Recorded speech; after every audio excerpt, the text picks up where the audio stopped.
ডাঙ্কির ছেলে, ডাঙ্কির ছেলে, ডাঙ্কির ছেলে। তোমার কি বুঝতে কোনো অসুবিধা হয়েছে?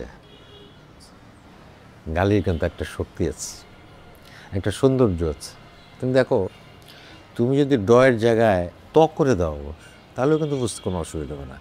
বলো বলো, আমার সাথে বলো, বলো বলো, টাঙ্কির ছেলে, টাঙ্কির ছেলে, টাঙ্কির ছেলে। বুঝতে অসুবিধা হচ্ছে তোমার কোনো? না। খেয়াল রেখেন আমার বিরুদ্ধে কোথাও কেউ কিছু বলতেছে কিনা। হ্যাঁ, কালকে নাগরিক সমাজের মত বিনিময় সবাই যাচ্ছেন তো? হ্যাঁ।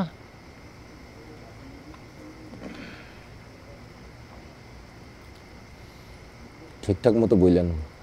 অবশ্যই। আমি তো শোয়াই ফেলবো। ডিসিটের পাবে সে কোন শহরে আসছে।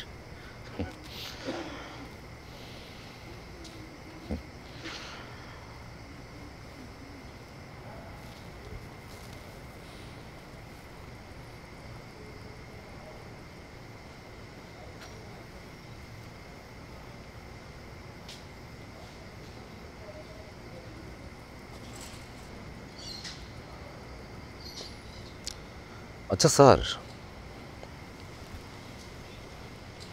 এটা কি যন্ত্র? মানুষকে মাঝে মাঝে খুব কনফিউজ করে দেয়। এই যে কণ্ঠটা আপনার মতো লাগতেছে, কিন্তু এটা তো আপনি হওয়ার কথা না। ডাবলু একটা দুর্নীতিবাজ, একটা মনস্টার। ওর বিরুদ্ধে তোমরা কিচ্ছু করতে পারবে না, একমাত্র গালি দিয়ে আছে না।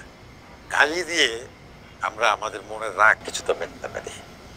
গালি হচ্ছে অক্ষমের একটা অস্ত্র। কিন্তু আমি তো খবরকে শব্দ ব্যবহার করতে পারি না, সেই কারণে আমি কাস্টমাইজ করে এটাকে করেছি ড। ডাঙ্কির ছেলে, ডাঙ্কির ছেলে, ডাঙ্কির ছেলে। আমার কি বুঝতে